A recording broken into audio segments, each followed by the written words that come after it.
NATOlta tulossa uusi vaatimus jäsenmaille, valtava lisälasku Suomelle. Puolustusmenovaatimus on NATO-lähteiden mukaan nousemassa Haagin huippukokouksessa 3%. Ilman hävittäjärahoja puolustusmenot olisivat Suomessa tänä vuonna noin 5,1 miljardia euroa, ja niiden suhde bruttokansantuotteeseen putoaisi 1,76%.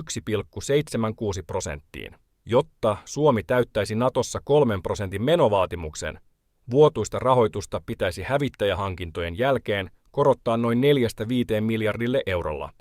Suomen puolustusbudjetin koko lähestyisi 10 miljardia euroa.